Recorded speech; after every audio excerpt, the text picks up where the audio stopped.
You know, it's what I coach baseball. It's what we teach in and out. But now they're telling us you got to get them right. You know what I mean? Yeah. I was telling that's an out.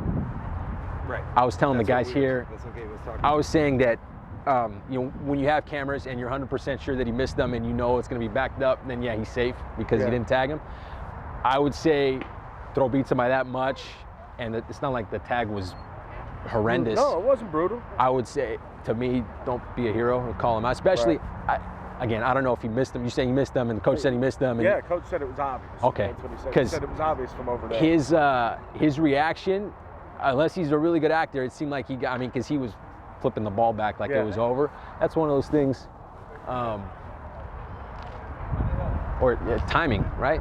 Timing. If you see, you know, the batter start take off his helmet because he knows he got tagged. That's something you see. I see it a lot on run. Yeah, you see it in rundowns all the time too, where, you know, a guy jumps and he does one of these, and you're not sure if he gets him or not, and all of a sudden the batter stops and the guy starts running away.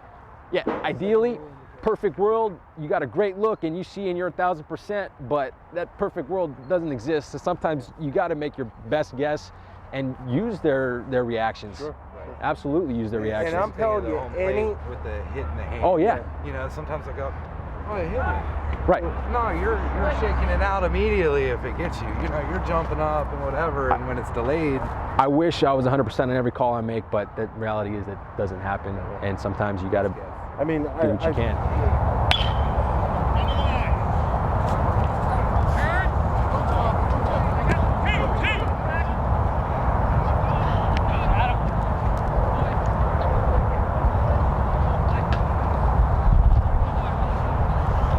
That's a great look over there. Hey, let me just give you an idea of something. You didn't have a whole lot to do here except watch the touch. I would stay closer to the line. Okay. And I'll tell you why in a second after this. Okay. So when that ball was hit, you broke here and you're busting hard in here. He steps right on top of the bag. You can see that from anywhere. The close one as to whether or not he touches it or misses it is on the inside corner. And if you're over here, you're not gonna see it. I like to stay closer to the line just for that. And also, one second. So once you see that touch, you can kind of back in here and also kind of get in the way of that base coach. A lot of times the base coach likes to get right in there. And if you're coming behind him, you're gonna get blocked out, and it's harder to get out in front once you're behind him. I would try to stay in front, and if I have to, hopefully he's back. But if he gets in your way, if I'm already here, then I can kind of move him out. Just box him out a little bit.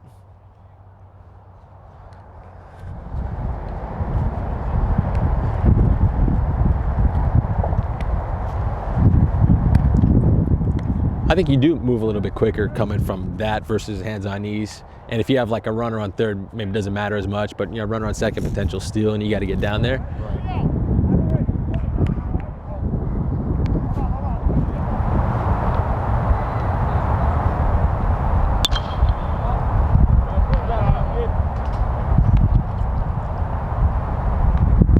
Seen a guy work the knee in a long time. Old school Tim McClellan.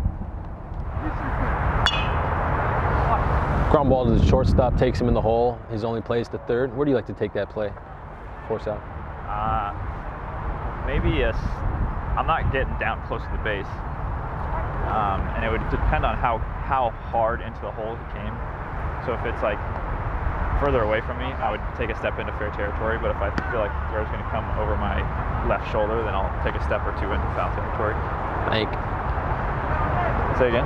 No, I mean, it's a mirror image of taking a play at first, right? And first we always take it in fair. For me, I always, for whatever reason, I always break in foul toward the bag. I always get too close. Yeah.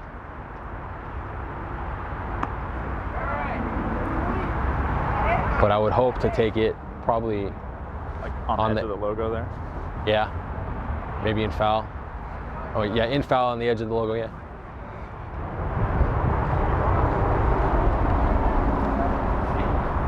Hey Charlie, that's a great play right there. Why you pay attention. Maybe you pick up that guy breaking towards second and your first base umpire doesn't see him. He goes and tags him. You got a crew consultation like, hey, I saw him. He broke.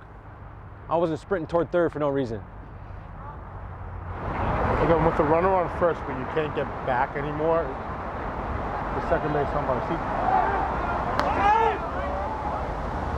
See, I like getting closer for pickoffs. To me, I don't like getting close when I have a potential force play. With 2 outs, it's less likely to happen. They're going to throw it a second to force him.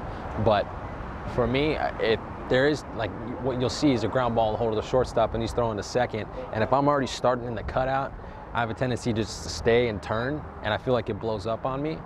So I prefer to get close for that pickoff, but I don't want to get so close for the force. So I'll vary it depending on if I got runner on second only or I got runners on first and second. As a plate guy, there was no rotation. No one went out on the ball. I think he took a step up and he started just walking back. He never took his mask off. Take your mask off. Engage a little bit, look like you're into the game. A little bit. You don't really have anything to do. The only potential thing you have is if a throw comes and you got a potential over here. So on a base hit like that, I'll take my mask off. I'll take a few steps this way. Right? That's the only thing I have, but at least I'm showing. I understand what my priorities are. Yeah, I mean, I don't know. I think it looks bad to leave your mask on through a whole play and never take it off. It takes a minimal amount of effort. It just shows a little bit of, being engaged.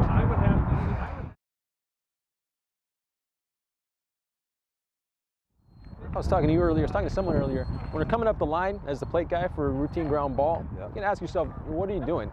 Are you just coming up there because you're supposed to come up there? I mean, right. you're actually... I'm going to look, if he's going to come to me, whether or not the kid hold the bag. If it's up throw. Yes. Obviously, I mean, something routine. I mean, I go up the line just because you're supposed to go up the line. I was going to pay you a compliment. I like that you're in fair territory a little bit. I see a lot of guys, they run up the line, they're right on the line. If anything happens, they're just looking right up the runner's ass. They can't see anything. No. You're clearing the catcher to the left. Stay a foot or two inside fair territory so you can actually get a look at what you're supposed to be looking at. I thought, I don't know if that's why you're doing it or not, but that's what I do. It makes sense. First thing, you got to get away from the catcher. Sometimes catchers just stand there. You're like, oh, then you got to go out all the way around them. Right. But, I mean, being that's a turf field, I thought I was too far over. I'm going, geez, I got to, I got that mindset where I want to keep one in fair territory. You know what I mean? I'm like, that's a little too far, I thought.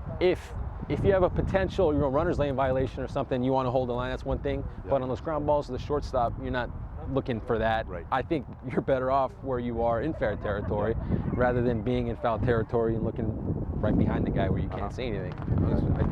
I like that. You try to take all your plays from that kind of distance? 2 or 3 steps off, that's what Darren. Oh, I'm not talking off the line, I'm talking distance to the bag. Too close? I'm just asking if you feel comfortable where you are. Yeah. For me, I prefer to get a little bit farther. Yeah. Farther back. I don't know, for whatever reason, I just see it better. Do you have a preference whether you come a little bit inside or a little bit outside? Generally speaking, since I'm clearing the catcher on the left anyway, I'll just stay in fair territory. Well, just because, just so I don't have to cross over. He's usually going down foul territory. But what ended up happening, every time I had anything close at first, when I'm right on the line and I can't really see anything, I'm like, well, what am I doing if I can't even see anything, right? The last part, he's going to be in that bat well. Of course, it's a throw being made up to shoot, but he's supposed to be up in that bat or in that lane. In the runner's lane, It should give me a clear shot at it. Yeah. Okay. Yeah. Thank you very much. Yeah. No, I thought you did a good job. Appreciate you taking the time.